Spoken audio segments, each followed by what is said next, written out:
One day in November, 1532, the New World and the Old World collided. ¿Cómo te atreves, indio perro?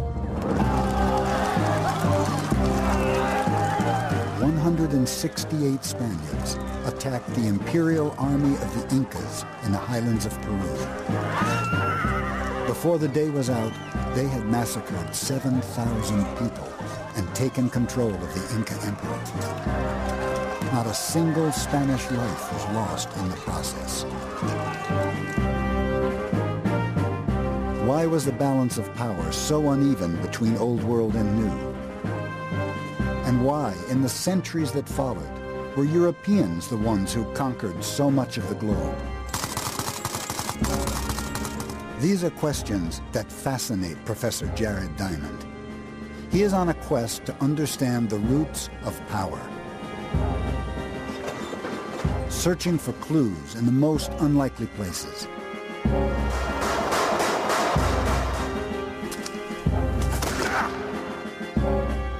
He's developed a highly original theory that what separates the winners from the losers is the land itself, geography. It was the shape of the continents, their crops and animals, that allowed some cultures to flourish, while others were left behind. But can this way of seeing the world shed light on the events of 1532?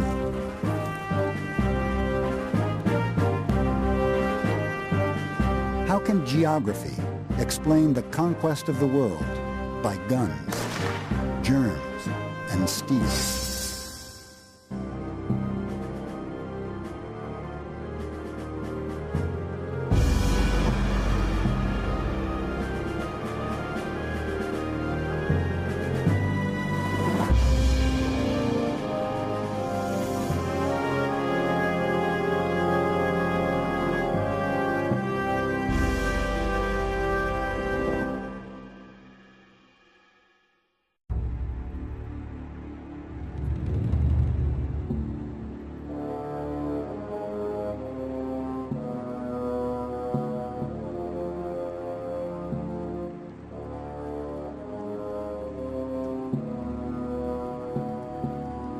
For 2 years, a band of Spanish conquistadors has been traveling in search of gold and glory. They're not professional soldiers, but mercenaries and adventurers, led by a retired army captain, Francisco Pizarro. He's already made a fortune for himself in the colonies of Central America. Now he's taking his men south into unknown territory. They are the first Europeans to have climbed the Andes and ventured this far into the continent of South America.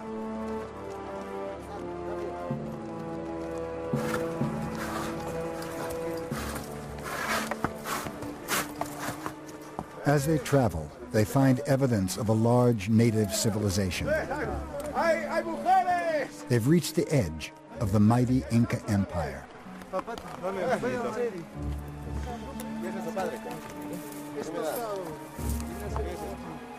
For Indians and Spaniards alike, any encounter is a clash of cultures. These Indians have never seen white men before and have no idea of the threat they represent. They can't imagine that within a few days, these strangers will turn their world upside down.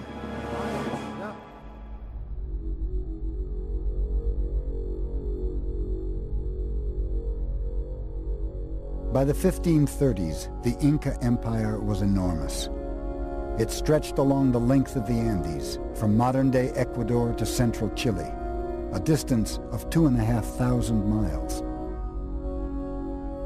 But just 500 miles to the north began the colonies of Central America and the Caribbean, prized possessions of the Spanish Empire. At the time, the Spanish king controlled a third of mainland Europe, but Spain itself had only recently become a unified state, having fought off 700 years of occupation by Islamic Moors.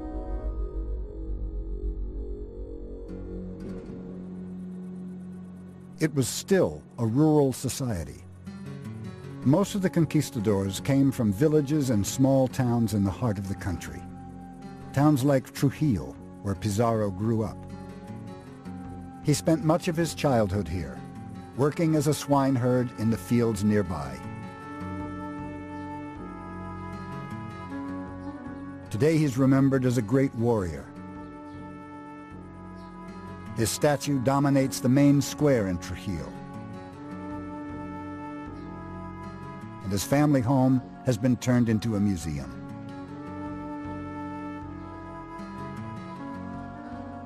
Jared Diamond has come here to explore the world of the conquistadors and understand the secret of their success. This is Francisco Pizarro, a Spaniard who conquered the most powerful state in the New World, the Inca Empire. Why did Pizarro and his men conquer the Incas instead of the other way around? Seems like a simple question. The answer isn't immediately obvious. After all, Pizarro started out as a rather ordinary person, and Trujillo here is a rather ordinary town. So what is it that gave Pizarro and his men this enormous power?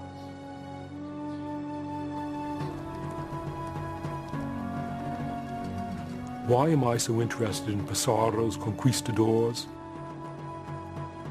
Because their story is such a grimly successful example of European conquest.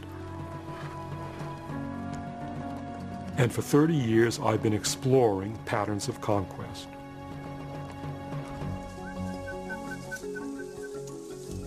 Jared Diamond is a professor at UCLA in Los Angeles. But most of his fieldwork has been done in Papua New Guinea. His time there inspired him to explore the roots of inequality in the modern world, to understand why some people have been able to dominate and conquer others.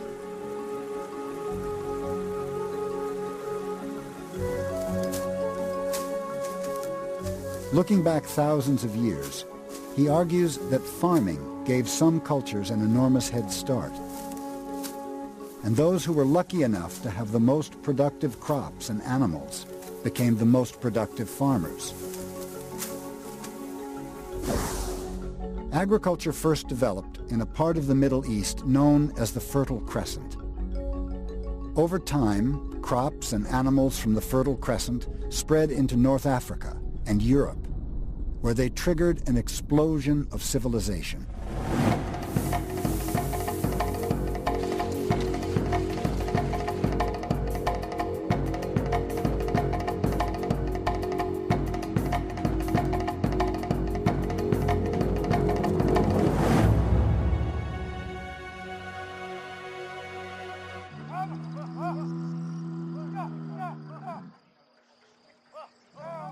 By the 16th century, European farms were dominated by livestock animals that had come from the Fertile Crescent.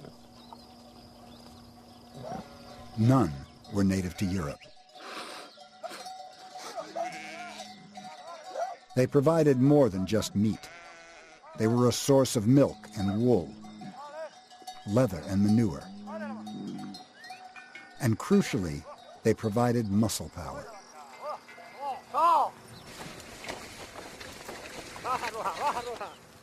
Harnessed to a plow, a horse or an ox could transform the productivity of farmland. European farmers were able to grow more food to feed more people, who could then build bigger and more complex societies.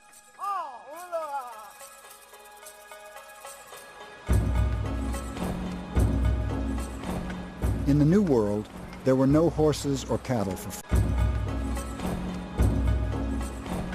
In the New World, there were no horses or cattle for farming. All the work had to be done by hand. The only large domestic animal was the llama, but these docile creatures have never been harnessed to a plow.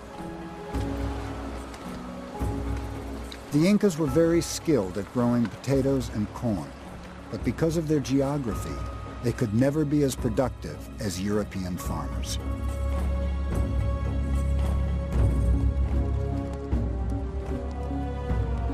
Horses gave Europeans another massive advantage. They could be ridden.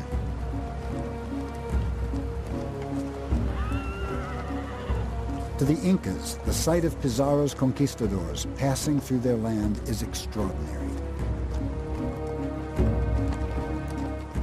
They've never seen people carried by their animals before. Some think they are gods, these strange-looking men, part human, part beast.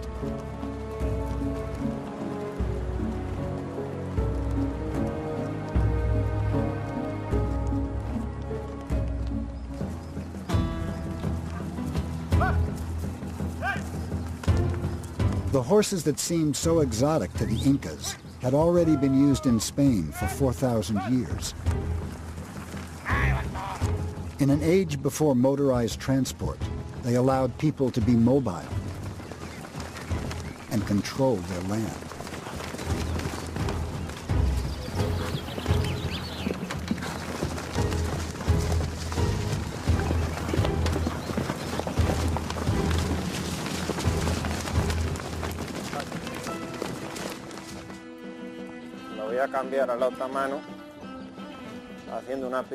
When Javier Martin is not herding cattle, he gives displays of traditional Spanish horsemanship. This style of riding is known as jineta. The emphasis is on control and maneuverability, using bent knees to grip the sides of the horse and only one hand on the reins. Very different from the more formal style of medieval knights. By the 16th century, the jineta way of riding had become the dominant style of the Spanish cavalry. This is how the conquistadors would have ridden their horses.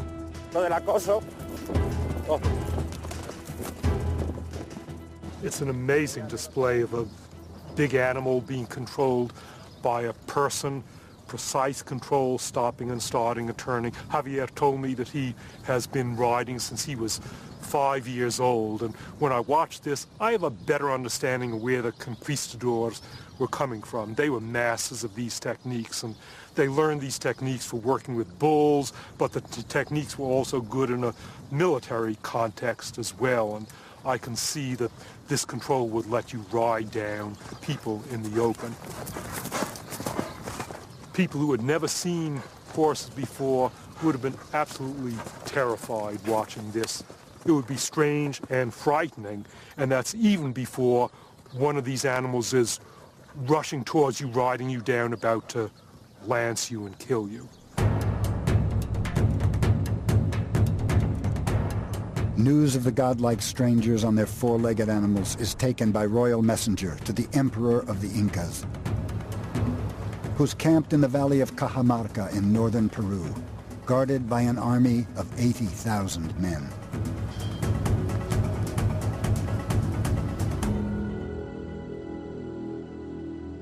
Atahualpa is revered as a living god, a son of the sun itself.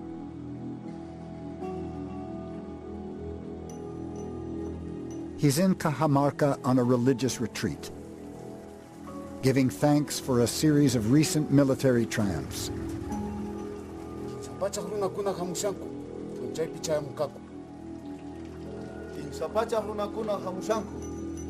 When he hears about the progress of the Spaniards, he chooses not to have them killed.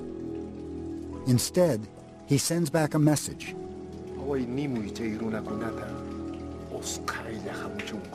He invites them to join him in Cajamarca as quickly as possible.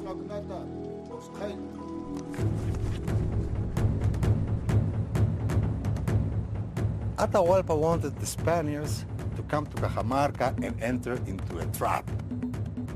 And to be sure that they would do so, He played like a psychological game with them, sending presents, asking them to come. Atahualpa knew that the Spaniards were not gods. The intelligence reports speak of people wearing wool on their faces, like a llama, like an alpaca, that is like an animal. Then they went from one place to the other wearing on top of their heads a little pot that has never been used for cooking. You need to be crazy to walk with a pot. But you must be beyond salvation if you arrive to a camp and you don't use that pot to cook. Atahualpa had an idea that these were subhumans. What could a few horsemen and 100 and so Spaniards do to the powerful Inca? Virtually nothing. But Atahualpa's spies don't realize that the Spanish are armed with some of the best weapons in the world.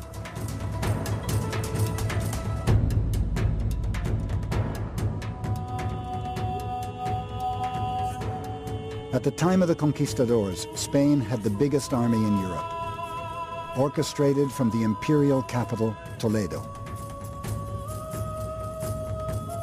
For more than 700 years, the Spaniards had been at war, fighting against the Moors and other European armies. There was an arms race in Europe. To survive, the Spaniards needed to keep up with the latest in weapons technology. Hey!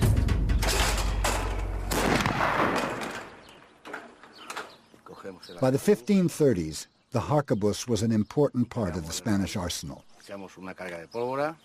Gunpowder had originally come from China, but its use as a weapon was pioneered by the Arabs. In European hands, guns became lighter and more portable, and were used for the first time by foot soldiers on the battlefield.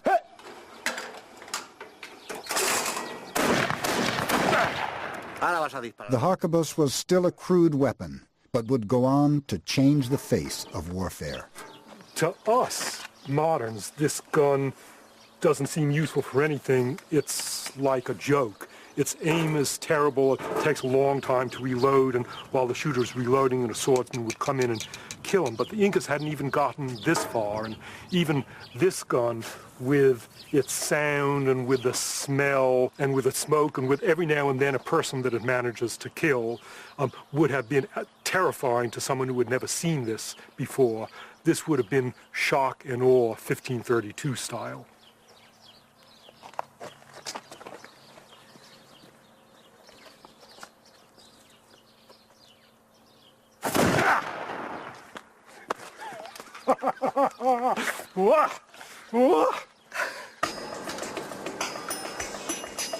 For all its bluster, the technology of gunpowder was still in its infancy. The real power of the conquistadors lay elsewhere, with the production of steel. Toledo had some of the best swordsmiths in the world. But why were people here able to craft deadly steel weapons, while the Incas were still making simple bronze tools?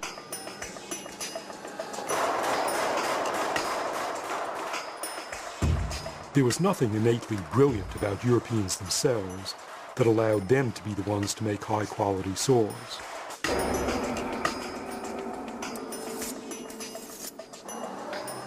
Just as with guns, swords were the result of a long process of trial and error that began outside Europe. People started working with metal in the Fertile Crescent 7,000 years ago. And because Europe was geographically close to the Fertile Crescent, Europeans inherited this metal technology.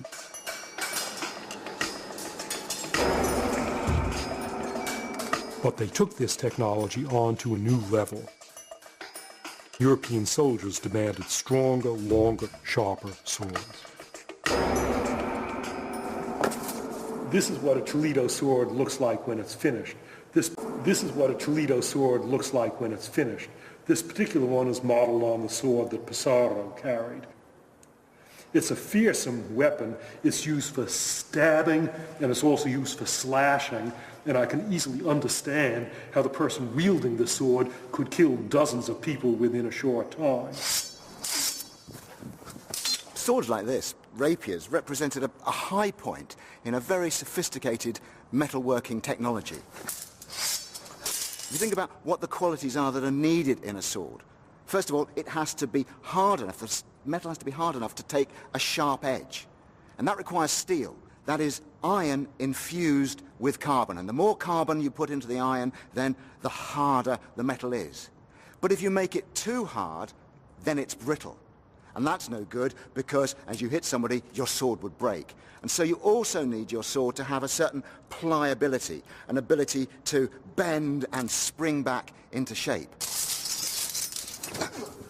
And it's got, by heating it to certain temperatures, plunging it into cold water, immense amount of experimentation. It took centuries to get to the level of sophistication where you could get something so long and elegant and fine and deadly as the rapier.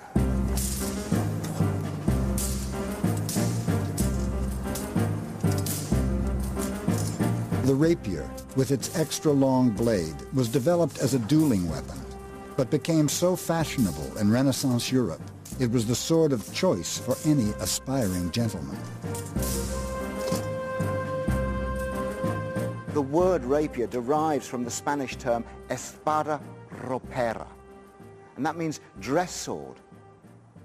And for the first time in Spain, we start to see people wearing the sword with their everyday clothing, their civilian dress, going about their everyday business. They didn't do that in the Middle Ages. This is something new in the 16th century. And it's saying, I have arrived, I am a gentleman, I am upwardly mobile, and I claim ancestry from the knights of the Middle Ages.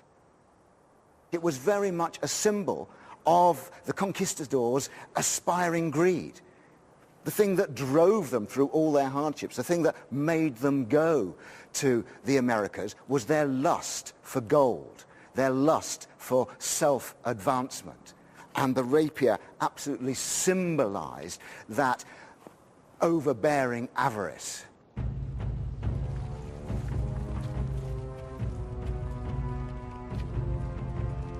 On November 15th, 1532, Pizarro's band of adventurers enters the valley of Cajamarca.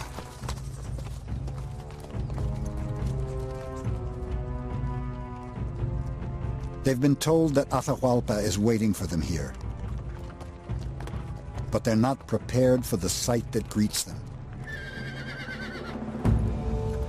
In the hills beyond the town of Cajamarca is the Imperial Inca army, 80,000 men in full battle order.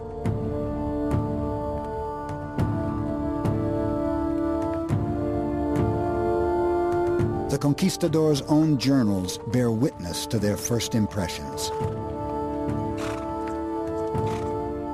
Their camp looked like a very beautiful city. We'd seen nothing like it in the Indies until then, and it scared us, because we were so few and so deep in this land.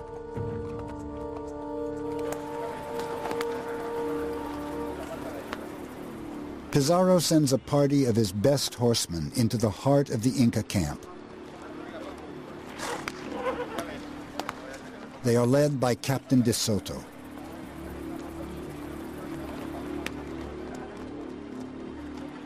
They are gambling that Atahualpa will allow them to pass through the camp unharmed, and agree to meet them. Soto's visit had a very important psychological purpose: to intimidate the Inca in front of his people, challenging him with the horse.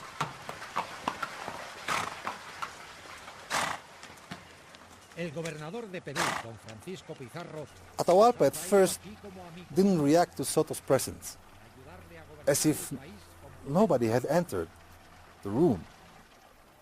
Once the horse comes eye to eye with the Inca is still calm, showing that the horse has no impact on him, calling Soto's bluff.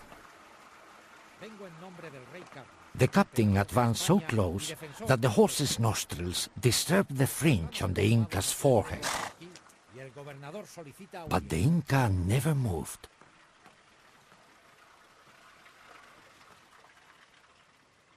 And then, after a brief silence, comes Atahualpa's explosion.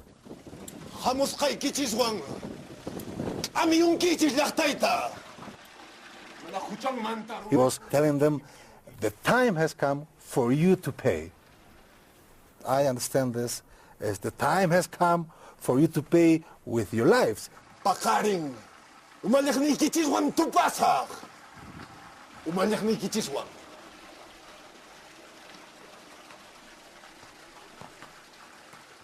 Soto, I understand, was nervous enough to come back with fear to the camp.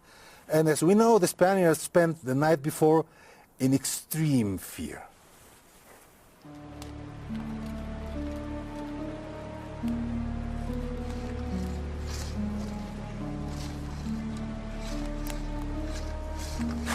The conquistadors have made their camp in the town of Cajamarca. Many of them are now convinced they are facing oblivion. 168 soldiers, 1,000 miles from any other Spaniard, facing an army of 80,000 Incas. Few of us slept that night. We kept watch in the square, from where we could see the campfires of the Indian army. It was a fearful sight, like a brilliantly star-studded night.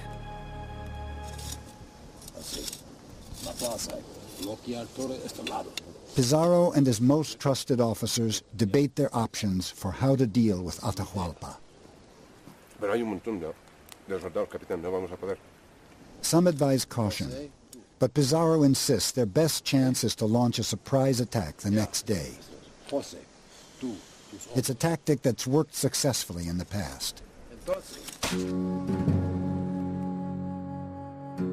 12 years before Pizarro went to Peru, another famous conquistador, Hernán Cortés, had gone to Mexico and encountered another formidable civilization, the Aztecs.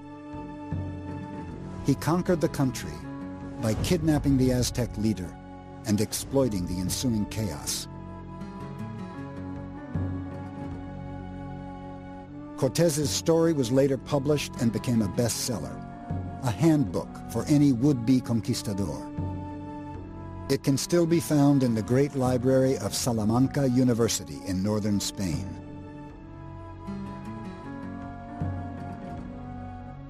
This wonderful library here can be thought of, among other things, as a repository of dirty tricks, because in these books are the accounts of what generals had been doing to other generals for thousands of years in the past and across much of Eurasia. And here from this library we have a famous account of the conquest of Mexico with all the details of what Cortés did to the Aztecs and what worked.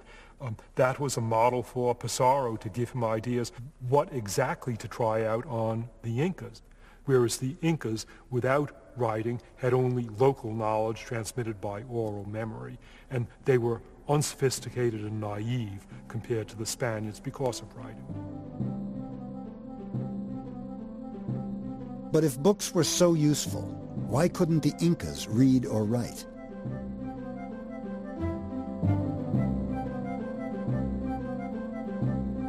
To develop a new system of writing independently is an extremely complex process, and has happened very rarely in human history. It was first achieved by the Sumerian people of the Fertile Crescent at least 5,000 years ago. They pioneered an elaborate system of symbols called cuneiform, possibly as a way of recording farming transactions. Ever since, almost every other written language of Europe and Asia has copied, adapted, or simply been inspired by the basics of cuneiform.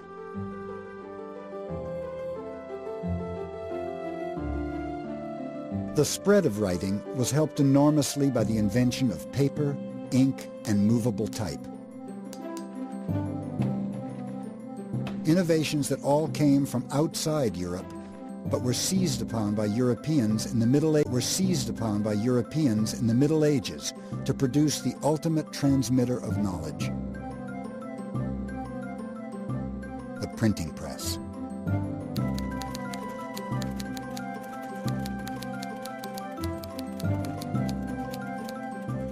The written word could now spread quickly and accurately across Europe and Asia. The modern world would be impossible without the development of writing.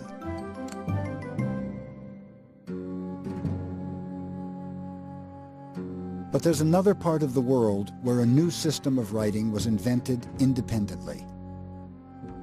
In southern Mexico, at least 2,500 years ago, native people developed a way of working with symbols that evolved into the Mayan script. But if the Maya had writing, why didn't it spread south to the Andes and help the Incas become literate?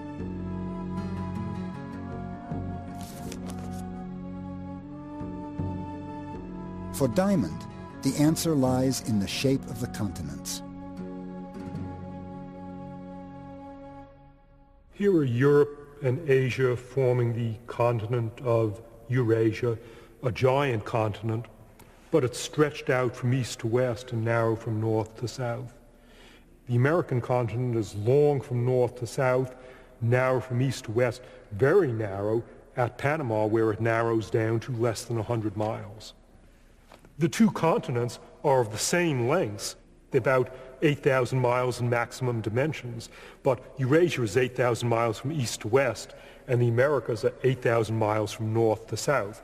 It's as if these continents were rotated 90 degrees of each other. Diamond has already shown that crops and animals could spread easily east and west across Eurasia. Because places at the same latitude automatically share the same day length and a similar climate and vegetation. But the American continents were the opposite of Eurasia. A journey from one end of the Americas to the other is a journey from north to south. A journey through different day lengths, different climate zones, and dramatically different vegetation.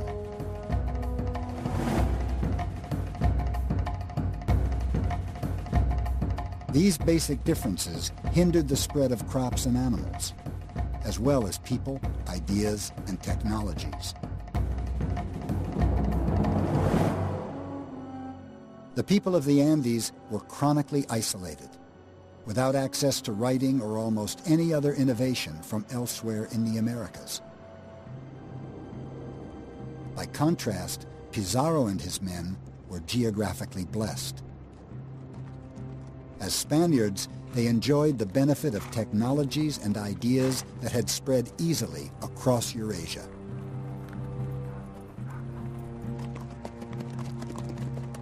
The events of 1532 were clearly influenced by deep causes, over which no individual Spaniard or Inca had any control. The shape of the continents, the distribution of plants and animals, the spread of Eurasian technology. These were facts of geography.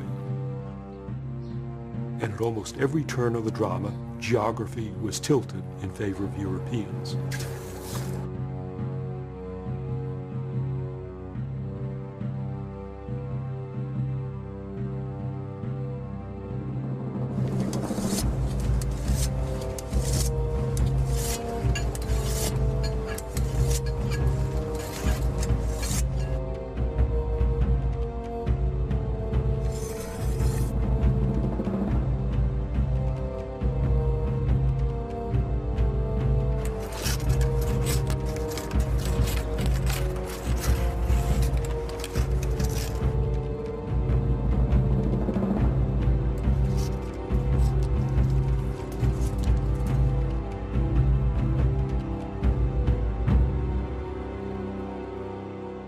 It's the morning of November 16th, 1532.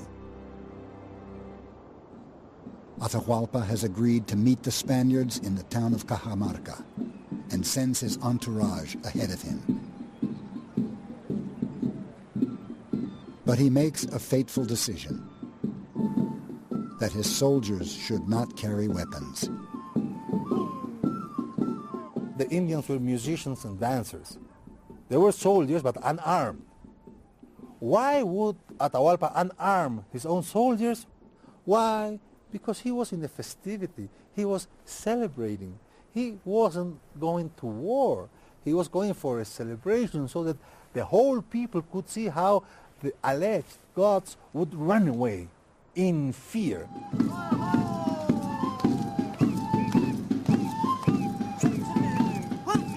The fact that some people believed that the Spaniards were gods would play better in the hands of Atahualpa's purpose.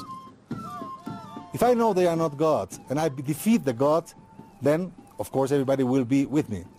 But what if I defeat the gods with no show of force at all? Then I am beyond the gods.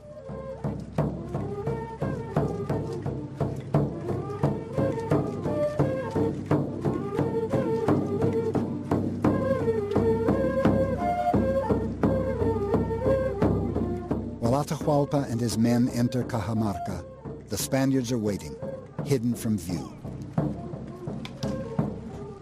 There were 5,000 or 6,000 men, and behind them the figure of Atahualpa seated on a very fine litter, lined with feathers and embellished with gold and silver. Many of us pissed ourselves out of sheer terror.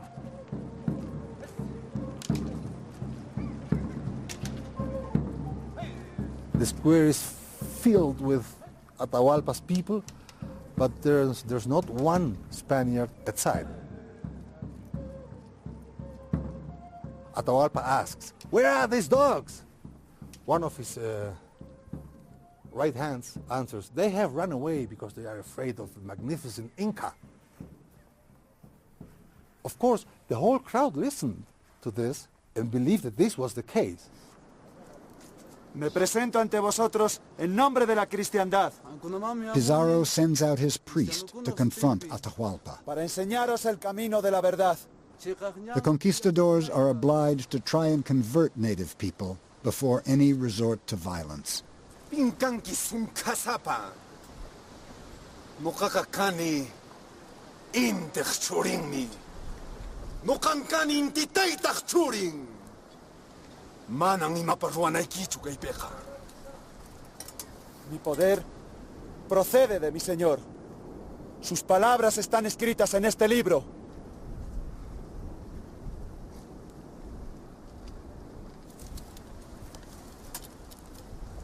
Imankaipi. Atahualpa has never seen a book before. He doesn't know what to do with it.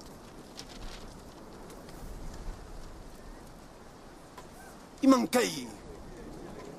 Manang imapaschu kayka.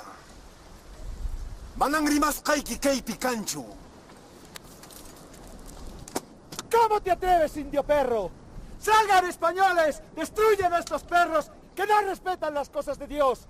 ¡Santiago, a ellos!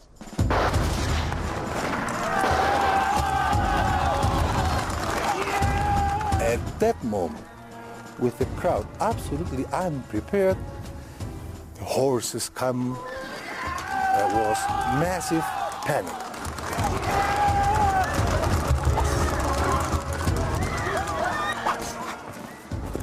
Just imagine the scene in Cajamarca. The Incas hadn't seen horses before, and these aren't ordinary horses, these are Spanish horses. Fierce, big, fighting horses.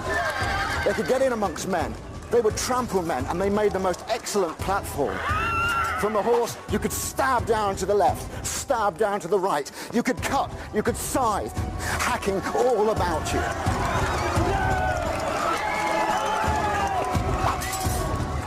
If only the Incas had known that what you had to do against cavalry was stand firm, then they'd have been all right. They had superior numbers, but they didn't know that. They fled, they broke ranks, and then the horsemen could get in amongst them, and they cut them down.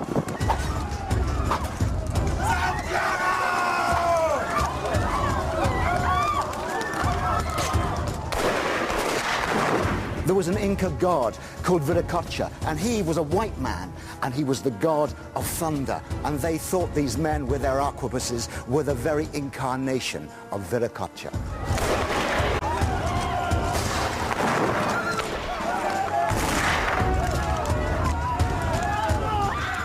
The Inca force was in his litter, helped by his carriers. As soon as they were able to do it, the Spaniards went after the litter. And they started killing the carriers. One carrier would fall, and another one would replace him.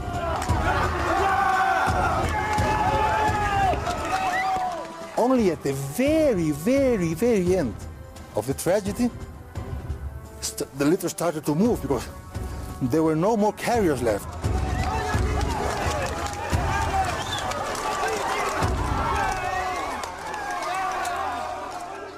As the litter falls, Pizarro himself captures Atahualpa. His plan has worked to perfection.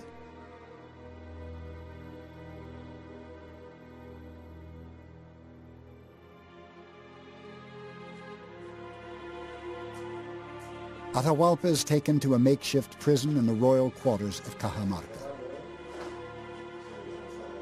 He thought we were going to kill him, but we told him no. Christians only kill in the heat of the battle.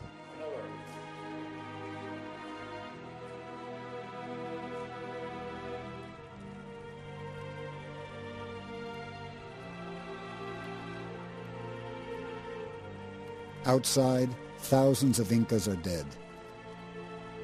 The rest of the army has retreated to the hills. In spite of a massive imbalance in numbers, Spanish horses, swords, and strategy have proved decisive. But the Spaniards possessed another weapon they didn't even know they had. A weapon of mass destruction that had marched invisibly ahead of them.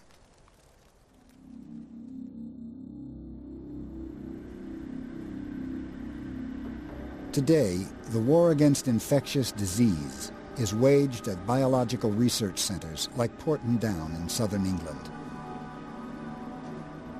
They produce vaccines here against the world's deadliest viruses. In the 16th century, there were no vaccines, and there was no protection from the rampant spread of infectious disease.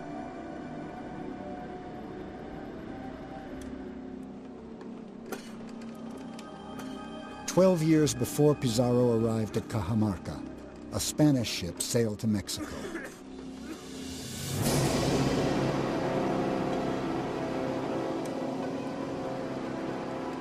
On board, one of the slaves was suffering from the first signs of a fever.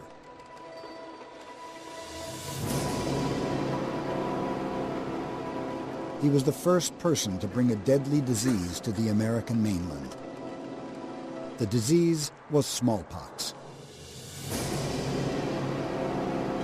Within weeks, the smallpox virus would spread from a single source to infect thousands of Native Americans. Smallpox gets into the body when you breathe in the particles, and they attach themselves to the back of your throat and the inside of your lungs. About 2 to 3 days into the illness, then the classic rash appears. And in its worst forms, this takes over the whole of the body with initially pimples and then enormous blisters until the whole of the skin, starting with the hands and the face and then spreading down to cover the rest of the body, is taken over by the smallpox blisters. From that time on, the patient is highly infectious. Because each of those blisters is packed full of smallpox particles, then if you burst the blister, the fluid will come out and large numbers of viruses will be spilled onto whatever it touches.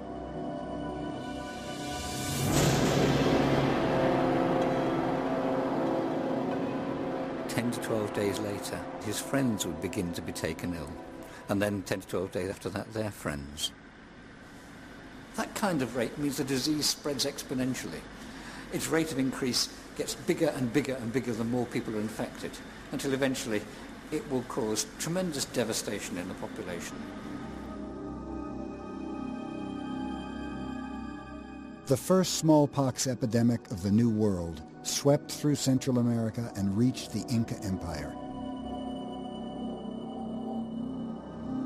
Wherever it went, the virus decimated native populations, making them easier prey for Spanish conquest.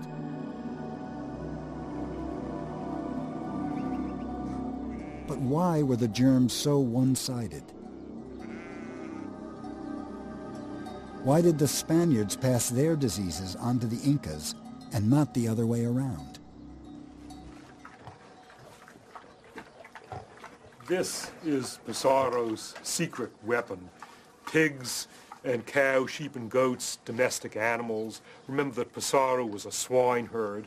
He grew up in huts like this, in intimate contact with domestic animals, breathing in their germs, drinking the germs in their milk, and it was from the germs of domestic animals that the killer diseases of humans evolved. For example, our flu evolved from a disease of pigs transmitted via chickens and ducks.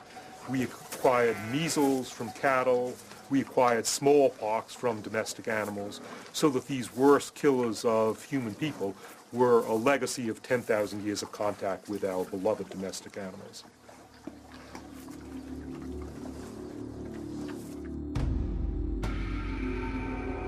During the Middle Ages, infectious diseases swept through Europe and claimed millions of lives.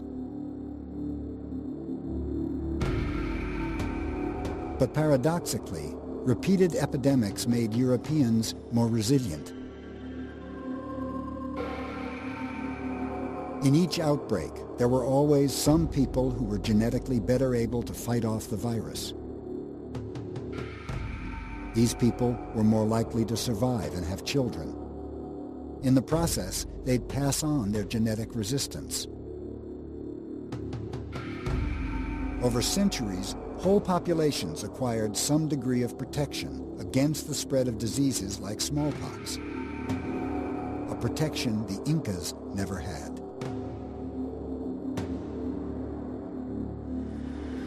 When smallpox was taken to the New World, nobody in the New World had ever seen a disease like this before, so the number of people who were susceptible was much greater. There was no natural immunity, and so therefore the number of people who could both contract the disease and then spread it, and the number of people to receive it once it had been spread, was much higher. More people would die, and more people would be susceptible to catch it in the first place. It would spread rapidly throughout the population, and the death toll would be enormous.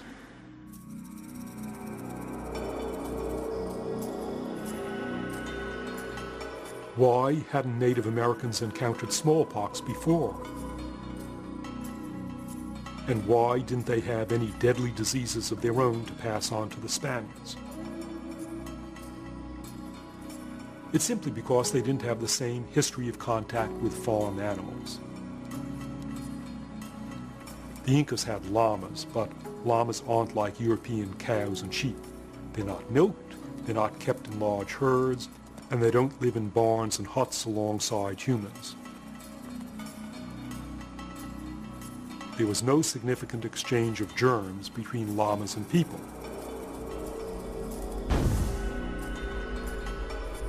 The key to Diamond's argument is the distribution of farm animals around the world. Aside from the llama, all the large farm animals were native to Eurasia and North Africa. None was ever domesticated in North America, Sub-Saharan Africa, or Australia.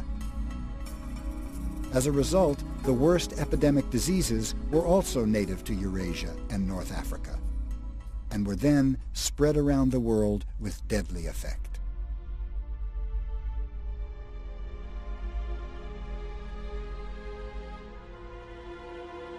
There's been a long debate about the number of indigenous people who died in the Spanish conquest of the New World. Some scholars think there may have been a population of 20 million Native Americans, and the vast majority, perhaps 95%, were killed by Old World diseases. A continent virtually emptied of its people.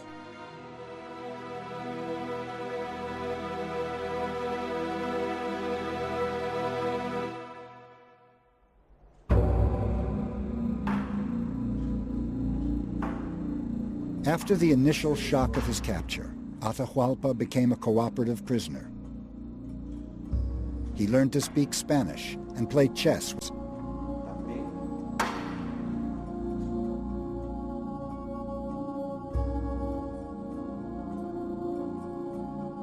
The Spaniards realized he was more useful to them alive than dead.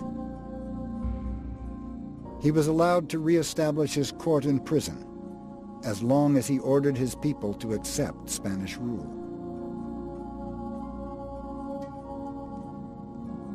He also ordered them to melt down a vast amount of treasure. Pizarro had promised Atahualpa his freedom in return for the gold. It proved to be an empty promise.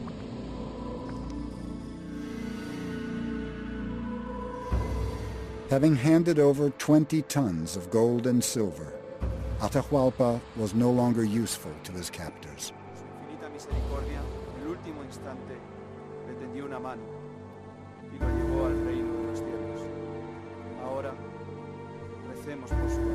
He was garroted to death in the same square where so many of his followers had been slaughtered 8 months earlier.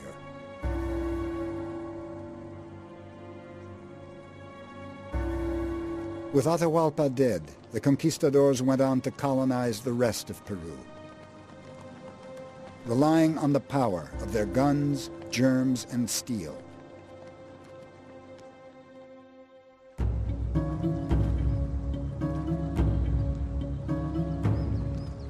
Gold from the Spanish colonies was brought back to Seville in southern Spain. There's little activity on the Guadalquivir River today, but in the 16th century, this was among the most important, busiest ports in the world. The steady flow of ships carrying treasure from the Americas helped Spain become one of the richest nations on earth. The conquistadors had changed forever the relationship between Old World and New. I came to Spain to answer a question. Why did Pizarro and his men conquer the Incas instead of the other way around? There's a whole mythology that conquest and the European expansion in general resulted from Europeans themselves being especially brave or bold or inventive or smart. But the answers turn out to have nothing to do with any personal qualities of Europeans. Yeah, Pizarro and his men were brave, but there were plenty of brave Incas. Instead, Europeans were accidental conquerors. By virtue of their geographic location in history, they were the first people to acquire guns, germs, and steel.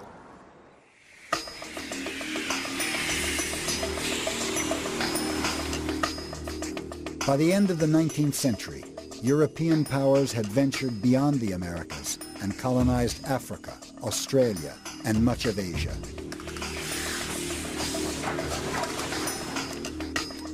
The process that began at Cajamarca had reached its logical conclusion. European guns, germs, and steel were reshaping the world.